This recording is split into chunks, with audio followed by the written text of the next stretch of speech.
su programa Rutas y Retos de Legalidad, en el último programa de la 6ª temporada. Vamos, como en todos nuestros programas, analizamos fenómenos, circunstancias actuales, derechos, todo relacionado con la materia administrativa, derechos de los ciudadanos, justicia administrativa, servidores públicos, disciplinas afines a la materia administrativa. Para ello nos acompaña hoy el licenciado Rodolfo Valverde Ocaña. Vamos a platicar con él sobre actualidad de la policía en la seguridad pública. Pues ustedes saben, y hemos tenido algunos programas en torno a temas relacionados con la seguridad pública. Actualmente existe toda una dinámica que da origen también a muchas polémicas que bien podemos advertir o conocer inclusive en distintos medios de comunicación. Nosotros no somos la excepción, este medio de difusión de la cultura jurídica. Pues muy buenas tardes, Rodolfo, ¿cómo está? ¿Cómo está? Bueno, pues bien, muchas gracias a la Universidad Nacional Autónoma de México, de donde soy egresado, en Aragón. Sí. Más que nada nosotros estamos con la situación de que pues queremos que la seguridad pública funcione correctamente. Sí, ¿verdad? Es sin lugar a dudas el problema pues más sensible, más álgido, muy importante que aqueja a la sociedad mexicana hoy en día, pues a lo largo del territorio. Pues mire, nosotros a través de diversas asociaciones civiles a las que tengo el honor de pertenecer, como son la Ciudadanos Uniformados, la Unión Nacional de Trabajadores Activos e Inactivos de la Procuraduría General de la República, el Movimiento Nacional por la Seguridad y la Procuración de Justicia, el Movimiento Nacional de la Dignificación de la Policía Federal, varias asociaciones hemos tratado ya más o menos durante 10 años de hacerle entender al gobierno federal, el anterior y el actual, y a las diversas cámaras de diputados y senadores que hay propuestas en donde nosotros consideramos por nuestra poca experiencia que podríamos lograr el cambio de seguridad pública. Más que nada, el proyecto que nosotros traemos, primero, es encaminado a que los policías, ministerios públicos y peritos a nivel nacional sean bien capacitados. Sí, eso es básico. Sí. De hecho, el proyecto se llama Instituto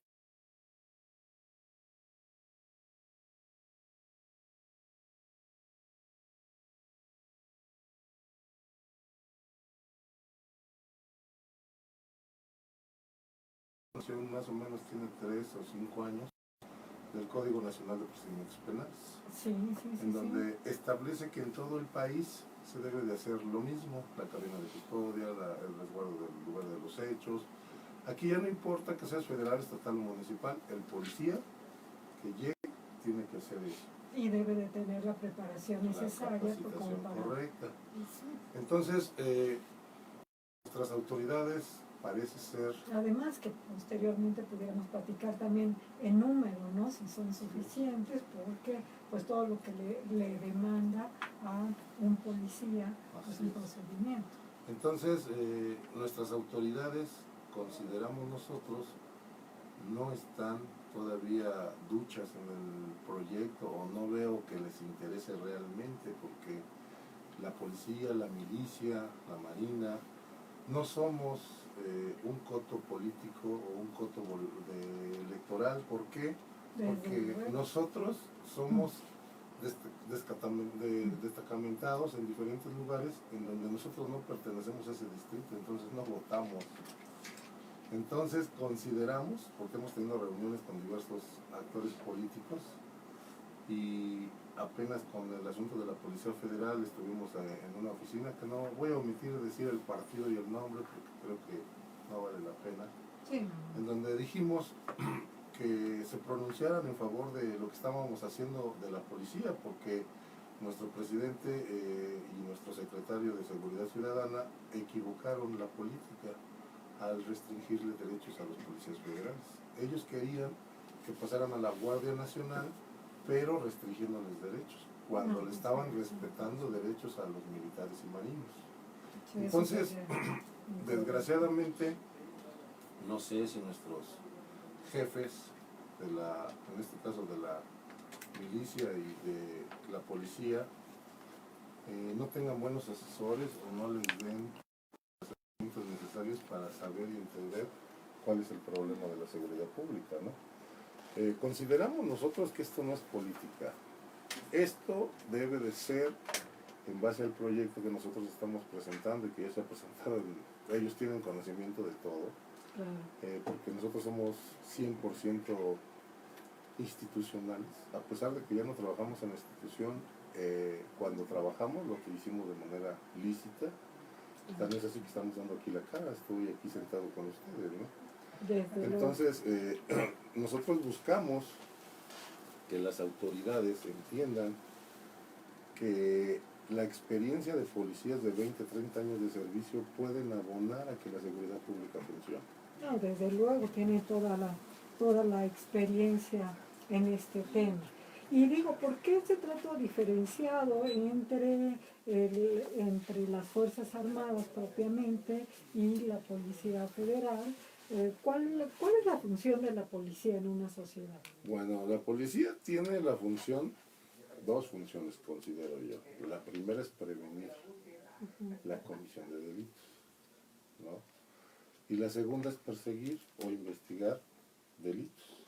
Ahorita ya con el nuevo procedimiento, nosotros los policías tenemos que investigar.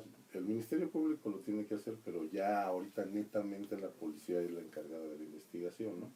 Lo dice el procedimiento penal nuevo, adversarial acusatorio, pero no hay una certeza laboral ni jurídica para nosotros.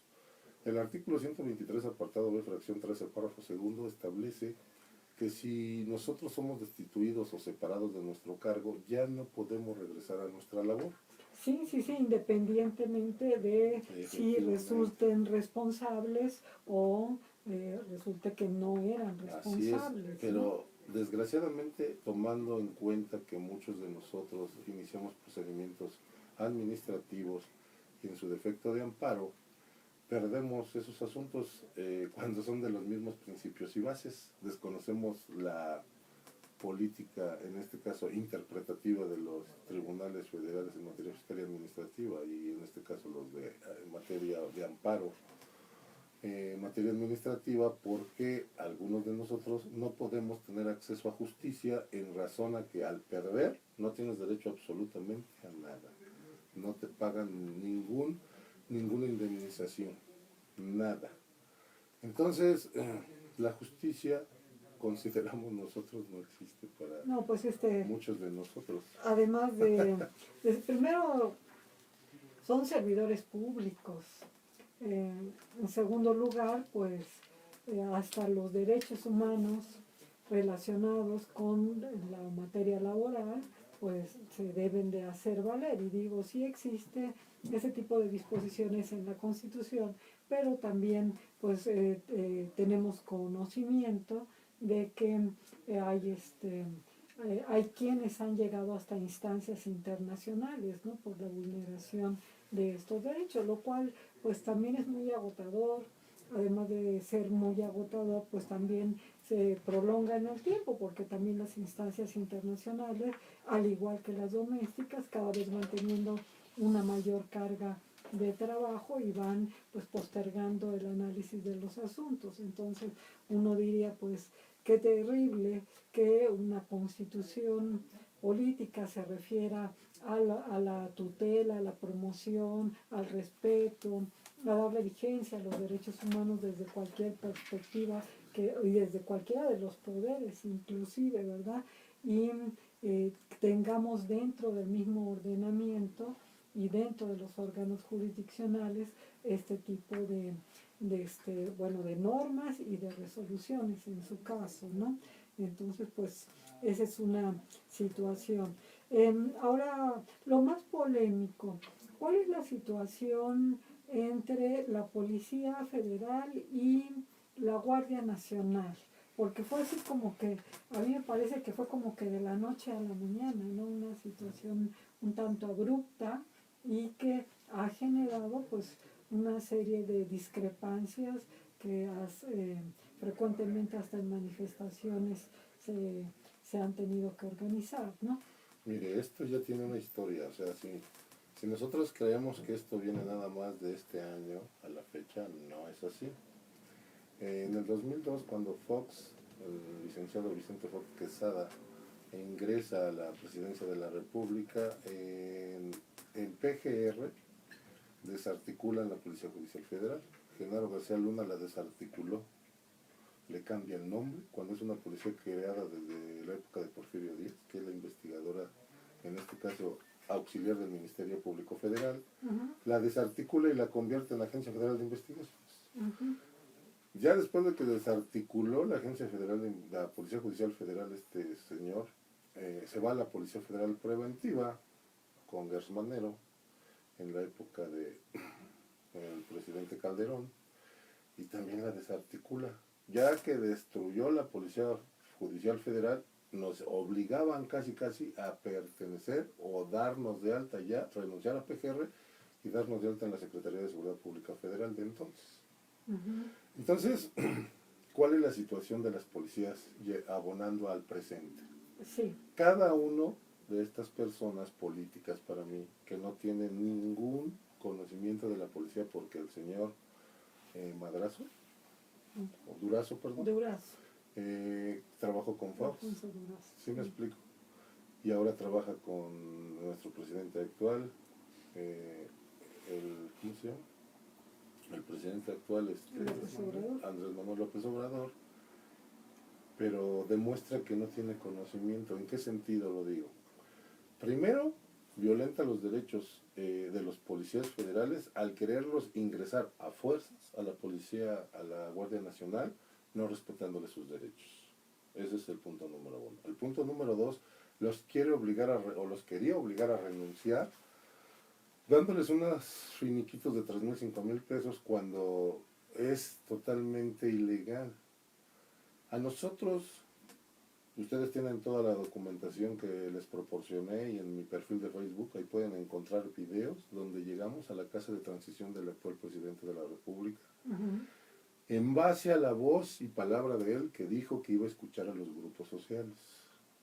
Sí, y nosotros presentamos proyectos, de hecho ustedes tienen la contestación, se las di a ustedes, donde el presidente de la República, a través de la Procuraduría General de la República, nos da contestación a la petición que le estamos haciendo en base a la seguridad pública, ¿no? La creación del instituto, y que nos informe cómo es que regresaron a trabajar elementos de la Procuraduría General de la República que habían sido destituidos de su cargo y que en ese movimiento del 2011 mañosamente regresaron a trabajar.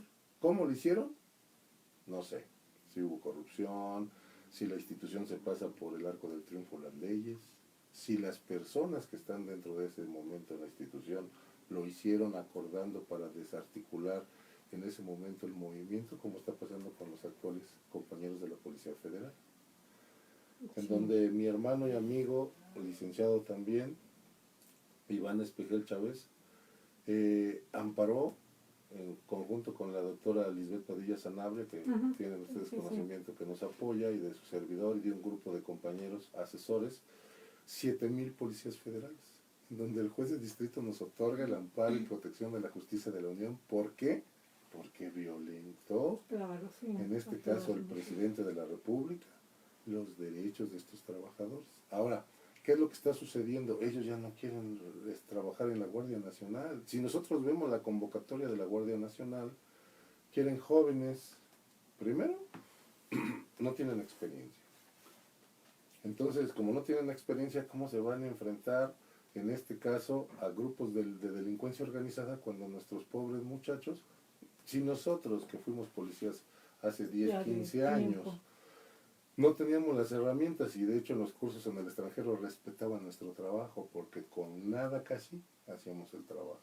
Y ahora en la actualidad considero que si no tenemos la capacitación, si no tenemos una certeza laboral, Sí, eso es básico. O sea, si no existe una certeza laboral, ¿cómo Yo quieren? creo que es un reclamo de distintos foros, digo, porque hemos tenido algunos programas de otras instituciones y creo que hay un reclamo bastante generalizado, pero en lo particular, pues yo creo que aquí en el caso que nos ocupa, su trabajo es de altísimo riesgo, ¿no? Muchos critican al policía, al militar, al marino, pero yo los invito a que agarren un arma No. con unos cartuchos viejísimos, un chaleco antibalas de 20 años y salgan a la calle a enfrentarse con los delincuentes que tienen bazucas, que tienen mejores vehículos, que están mejor capacitados muchas veces que algunos de nosotros, y que algunos de nosotros que nos han corrido y que viendo la necesidad que tiene el policía, porque nos tratan peor que a un delincuente, porque al delincuente al salir de la cárcel y cumplir su sentencia, recupera sus derechos, ¿no?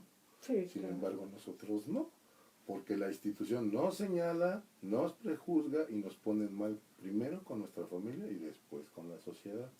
Entonces, es muy difícil levantarse de una caída de ese tipo. Sí, Los claro. que no han perdido su trabajo, o no es lo mismo que, por ejemplo, en nuestro caso, a mí me digan, usted tiene vínculos con grupos delictivos. Ah, bueno, sí, pues acredítamelos. Claro. Demuéstrame que los tengo.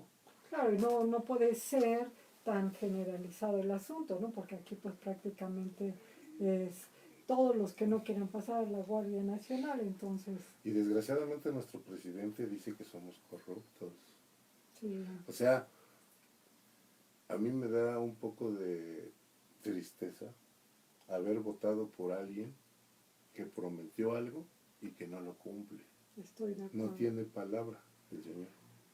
Entonces, si nosotros entendemos que sí efectivamente hay corruptos, pero hay políticos corruptos y muchos de esos políticos trabajan con él. Sí, claro.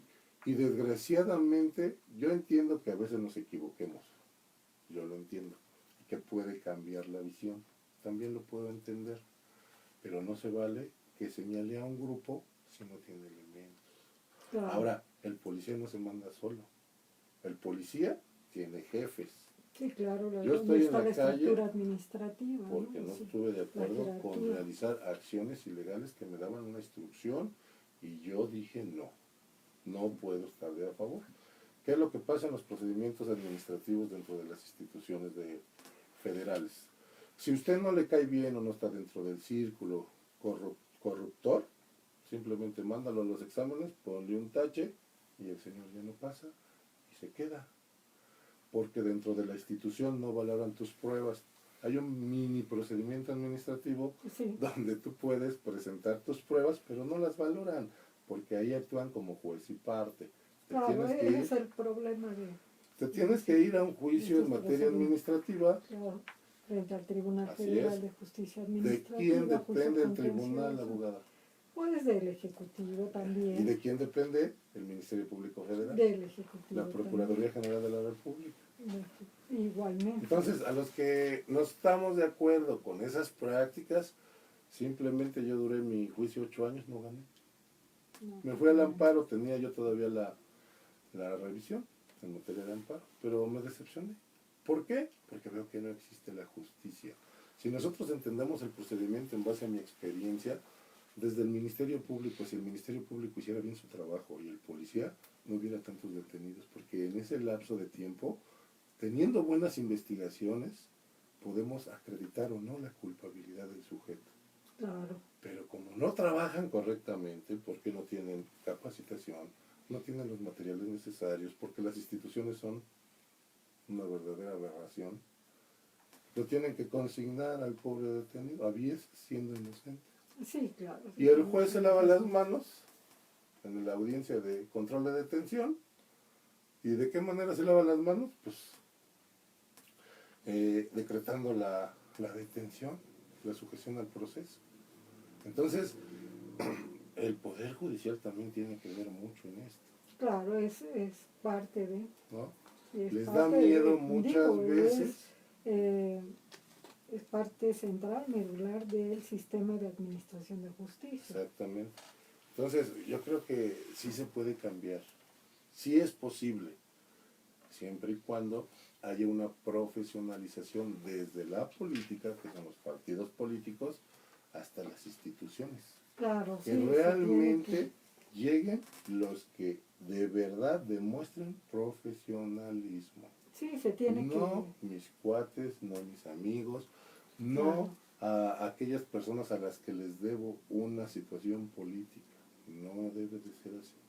Estoy de Si acuerdo. nosotros entendemos y estuvimos ahí en la postura de nuestra doctora Lisbeth Padilla Sanabria, Sí, en donde ella sabe 3 idiomas y es reconocida a un nivel sí, internacional, sí, sabemos de su y currículum. Ya está aquí, claro.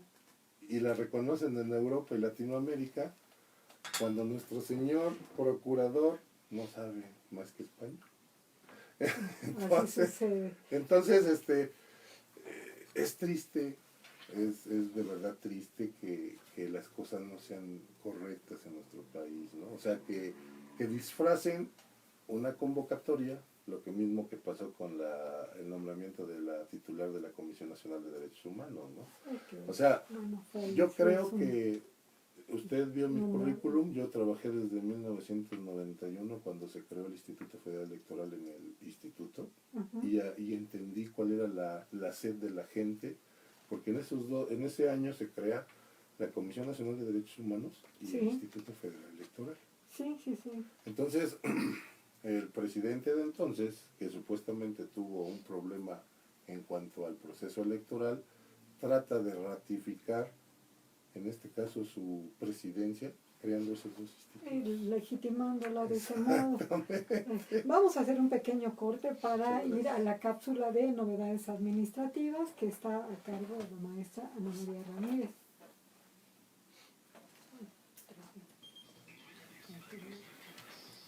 ¿Cómo ves, hermano?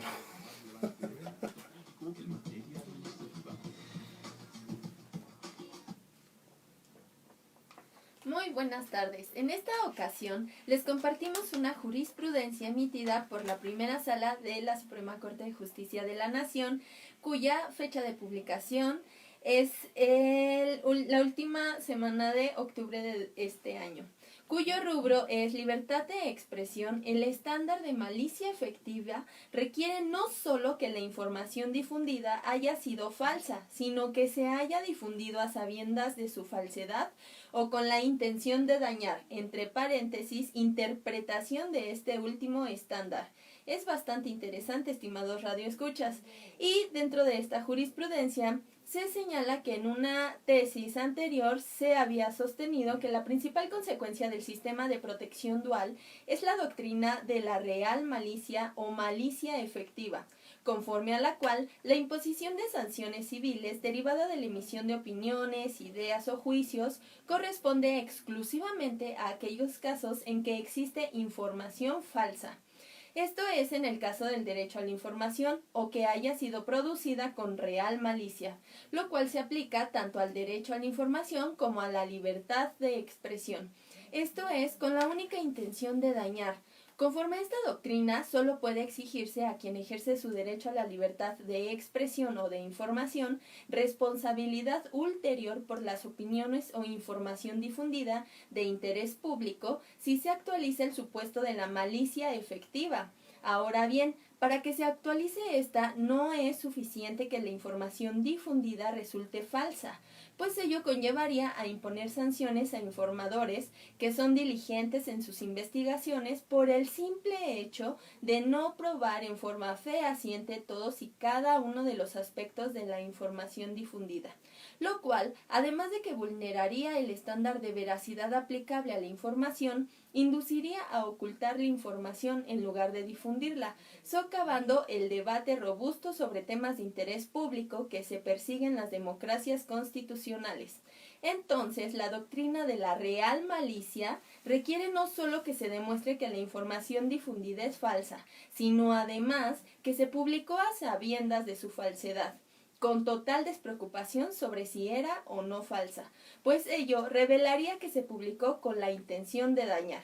Cabe agregar que en torno al nivel de diligencia o negligencia del informador, la doctrina de la malicia efectiva señala que la mera negligencia o descuido no es suficiente para actualizarla, pues para ello se requiere un grado mayor de negligencia, una negligencia inexcusable o una temeraria despreocupación, referida a un dolo eventual, lo que presupone la existencia de elementos objetivos que permiten acreditar que el autor, si bien no tenía conocimiento directo sobre la inexactitud de los datos aportados, era consciente de esa inexactitud por las circunstancias de hecho del caso concreto, y además disponía de los recursos que le permitían verificar de manera inmediata y sin mayor esfuerzo aquella inexactitud. Y a pesar de ese estado de conciencia y de contar con los medios idóneos para corroborar la información, prescinde de ellos y decide exteriorizar los datos. Por tanto, la intención de dañar no se acredita mediante la prueba de cierta negligencia, un error o la realización de una investigación elemental sin resultados satisfactorios, sino que se requiere acreditar que el informador tenía conocimiento de que la información era inexacta, o al menos dudas sobre su veracidad, y una total despreocupación por verificarla, pues sólo así puede acreditarse la intención de dañar. Muy interesante esta jurisprudencia y se los dejo a su consideración. En novedades administrativas, Ana María Ramírez.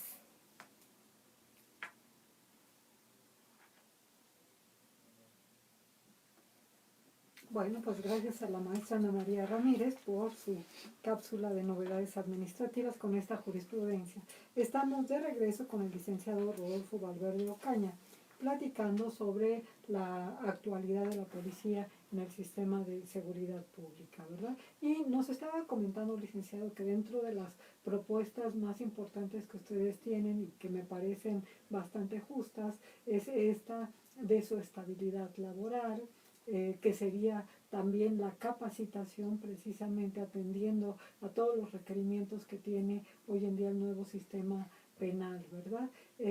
¿Qué otra propuesta están ustedes presentando? Digo, esto ya conlleva, es fácil decirlo como en dos propuestas, pero todo lo que implica, ¿verdad?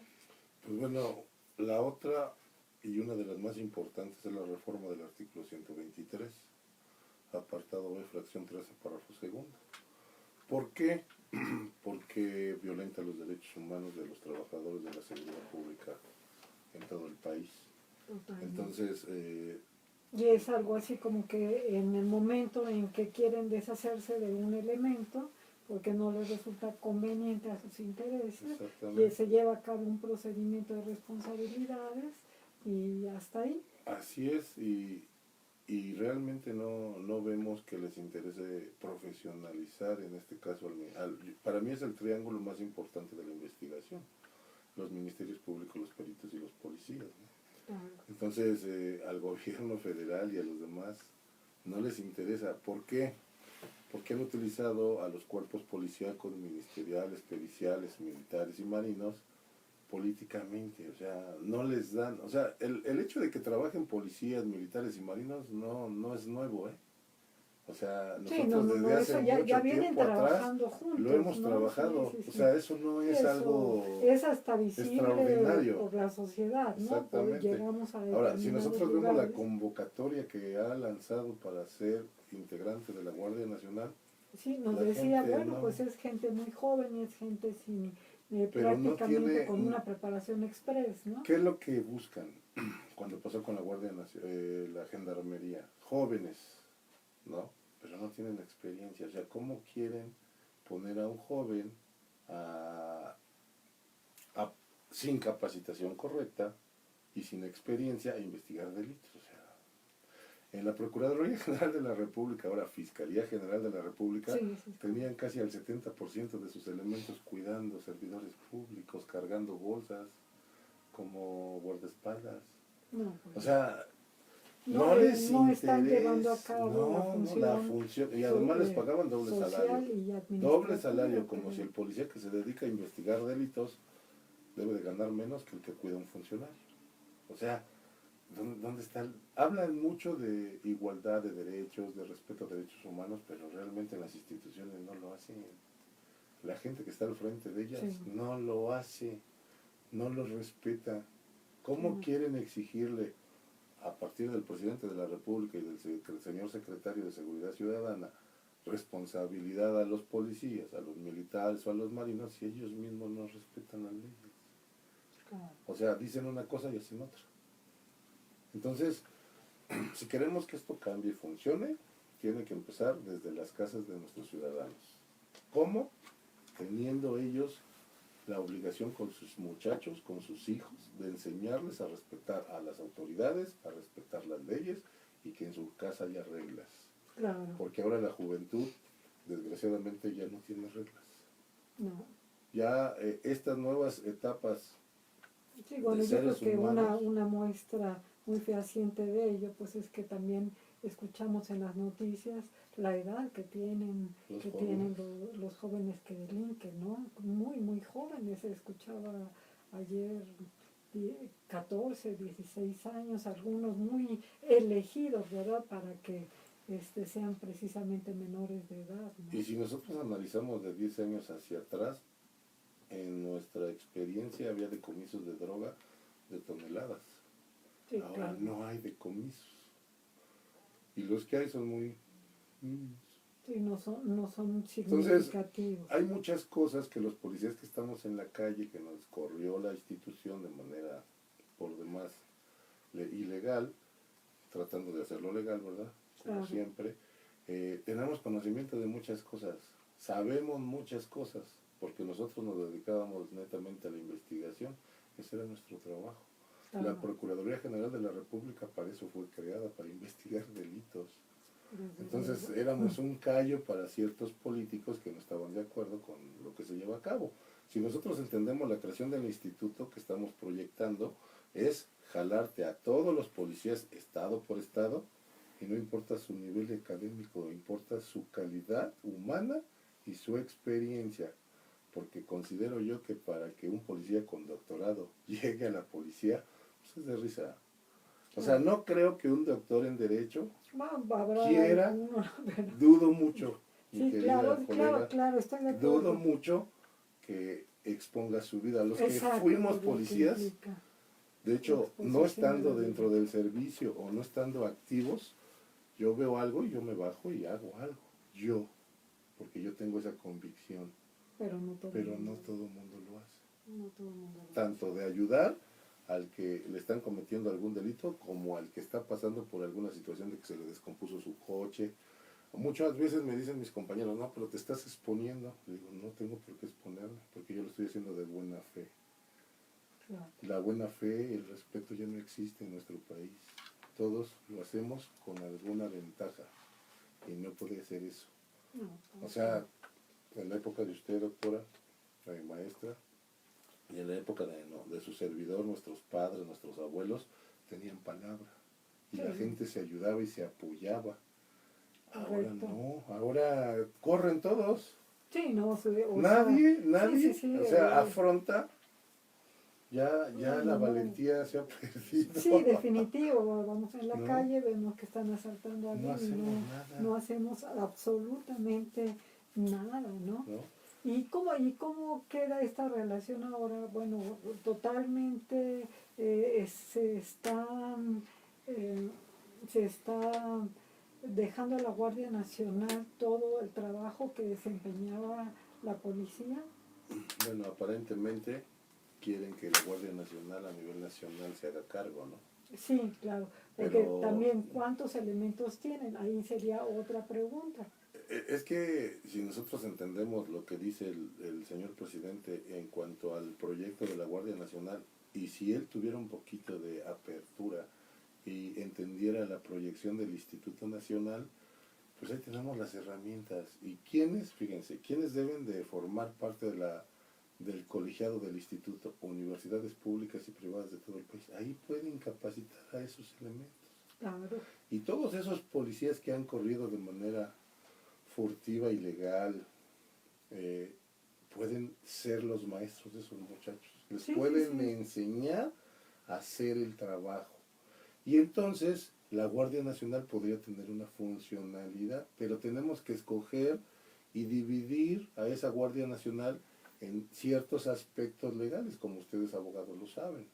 unos que se dediquen exclusivamente a la investigación, otros que se dediquen exclusivamente a la prevención, Sí, pero eso lo tenemos que hacer estado por estado y municipio por municipio, porque no es lo mismo la delincuencia de Cancún no, que la claro. delincuencia de Tamaulipas. No, Entonces es se muy debe de hacer diferente. un proyecto municipal y estatal para determinar cuál es la incidencia. Y necesitamos elementos normales, que usen Y tatuajes, este tipo, aretes, que sí. se inmiscuyan en los grupos de delincuencia organizada y empecemos a desarticular esos grupos. Con besos y abrazos no lo vamos a hacer. Ah, no, Necesitamos ya una buena creo investigación y que detenerlos. definitivamente ahí concuerdo al 100%. Creo que muchas de las cosas que ha dicho, pero aquí estamos viendo que esa política, pues no, es hasta un tanto absurda, ¿no? Exactamente, o sea, yo respeto la ideología de nuestro señor presidente, pero no la comparto. Claro, O sea, claro, estamos tiene que frente, allegarse de gente que tenga conocimiento. No es posible que los estadounidenses vengan a nuestro país y nos pongan el mal con todo el mundo, demostrando que no hay capacidad en México para investigar los delitos. Y es el para controlar la seguridad. o sea, si Sí, ellos sabían, digo yo, porque a mí me hablan gente para asesoría de secuestros, de cosas, y yo pues les doy la asesoría. En un asunto que tuve de un cura, la familia le estaba hablando el secuestrador, va a levantar la denuncia a la Procuraduría del Distrito Federal o de la Ciudad de México. Le decían, sálgase a contestar y ahorita regresa. Y le estaban hablando al secuestrador para pedirle el rescate y le dice, tiene que esperarse 72 horas para ver qué sucede. Entonces, ya no tienen conciencia nuestros servidores públicos, No, ya de lo no que se está en ponen juego, ¿no? en El los papel zapatos, ¿no? Cuando llega su servidor en la las noche a víctimas. hablar con la familia, les digo, pues ahora hablen a la Policía Federal y soliciten el apoyo. Les dice la gente de la Policía Federal, no la podemos apoyar porque ya levantó su denuncia en la Ciudad de México. Entonces le digo, nada más dígales esto, que los está usted grabando en las redes sociales y que si no hacen su trabajo, porque no les está pidiendo un favor, es su trabajo, para eso están las instituciones, para Claro. hacer su trabajo. Lo va a subir a las redes sociales y lo va a denunciar como la institución de la Policía Federal no quiere trabajar y la de la Ciudad de México. Inmediatamente no le habló el subjefe, le habló el jefe de secuestros de la Policía Federal. Y entonces sí le dieron el apoyo. O sea, que ¿qué es necesitamos? es Hacer necesario esto. llegar siempre a los extremos de la queja, la exhibición en Pero no medios. es necesario. No debiera de ser, porque eso debiera de ser como que O sea, la actitud ordinaria del servidor público. desde ¿no? que yo entré a la universidad y me decían cuáles eran los principios constitucionales, cuando tú llegas a la práctica te das cuenta que no los respetan las autoridades. No, claro. O sea, en la universidad vivimos un gran sueño de legalidad, de justicia, Sí, claro. y nos vamos a la práctica y vemos que ese sueño se vuelve una realidad totalmente contradictoria, en donde nos afrontamos a cosas increíbles, muy increíbles, en donde no entendemos que la legalidad y la justicia deben de imperar desde las casas de todos los ciudadanos. Y así lograr un cambio en todo el país. Lo cual, sí. No podemos pedir policías porque somos ciudadanos de doble moral.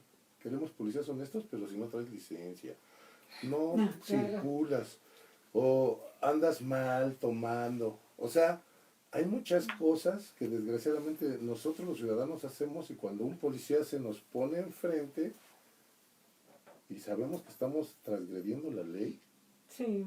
queremos una justicia. ¿Cuál es la justicia? Te voy a dar algo Claro, y déjame caminar. una justicia muy especial, ¿no? Para mí. No puede ser. No puede Y ser. eso nos lo está demostrando nuestro señor presidente. No hay justicia. Si ellos sabían lo que pasó con los niños que mataron, que había grupos delincuenciales en esa zona, pues yo mando gente a que esté ahí, Claro. cuidando, ¿no? Y a detenerlos. O sea, dándoles el perdón, ellos no van a decir o no van a razonar como él considera, que no, si mejor me voy a mi casa a dormir y ya no me voy a poner a ser delincuente. No. Jamás, eso jamás, ¿verdad? Bueno, estamos llegando casi al final del programa, nos quedan 2 minutitos. ¿Qué le gustaría decir a nuestra audiencia que son pues jóvenes, estudiantes de distintas universidades, académicos que nos escuchan semana con semana. Entonces creo que es un foro muy muy interesante, inclusive nos han llegado o nos llegan a menudo saludos o comentarios del extranjero. Entonces, pues ya como para aprovechar un poquito el foro. Les voy a platicar una anécdota de su servidor que marcó mi vida, yo creo, desde esa época a la fecha. Un día yo trabajaba en un despacho jurídico como pasante, en el último año de la prepa. Y me mandan a presentar un billete de depósito en el cual yo me equivoco y le pongo los datos mal. El de la oficialía me entrega el billete y me dice, están mal los datos. Le digo, ¿no tienes corrector? Sí, le pongo corrector y yo con pluma corrijo el error. ¿Qué sucede? Pues me dice el señor, vete muchacho, acabas de cometer un delito. No quiero yo hacer nada en contra tuya. Mejor vete y resuélvelo por allá. Fui con el titular del despacho y dije, me va a dar más dinero, voy y cambio el billete. Pues no, me mandó a volar. Dije, si voy con mi papá, pues me va a colgar, porque es una niña. Entonces fui a Nacional Financiera, esperé al gerente desde las 8 de la mañana, porque en esa época se me cayó el mundo, no sabía qué hacer. Claro, no, Era yo un joven imberbe. Sí, Y entonces me esperé desde las 8 hasta las 6 de la tarde. Me anuncié que quería hablar con el gerente, no me atendieron. Sale el gerente y me dice, ¿qué hace este muchacho aquí? Le digo, no, pues vengo a ver al gerente. Dice, ¿y por qué no me avisaron? O sea que nunca le habían dicho que estaba yo ahí. Y dice, a ver, pásale, joven. Dice, a ver, ¿qué pasó? Le digo, pues pasó esto. Dice, ¿usted lo hizo? Le digo, sí. ¿Sabes lo que hiciste? Le digo, ahora sí sé. No sabía, pero ahora sí sé. Dice, ¿y qué haces o a qué te dedicas? Le digo, soy estudiante, trabajo en tal lado, voy a la prepa 1, porque ahí fue donde hice mi preparatoria, en la prepa número 1, pero no. Y y me dice, mira muchacho, te voy a ayudar.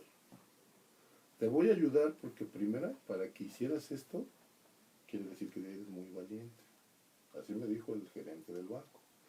Y segunda, porque dijiste la verdad.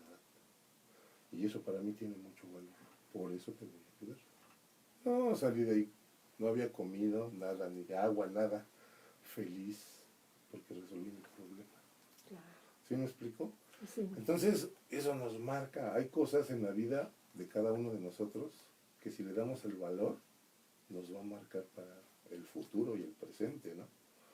Entonces, ahora lo que yo hago es eso, hacerles entender a todas las personas que el que la hace la tiene que pagar como sea, porque tiene consecuencias tus actos. Te puedes arrepentir y puedes corregir en algunas ocasiones lo que hiciste mal. Entonces yo creo que eso es para todos, maestros, policías, para todos es el mensaje, ¿no?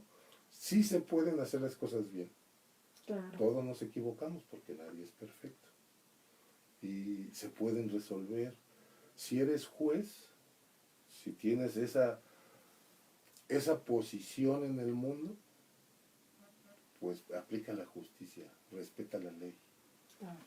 ¿No? Nada más, eso sería todo lo que yo diría. Bueno, pues muchas gracias, licenciado Rodolfo Valverde Ocaña, por haber venido aquí al programa, que nos haya platicado pues cuál es la experiencia, en qué va este problema pues tan delicado, ¿no? Y tan importante para que también pues los jóvenes vayan formando su propia opinión, su propio criterio, desde luego. Y pues no nos resta más que despedirnos, cerrar esta sexta temporada.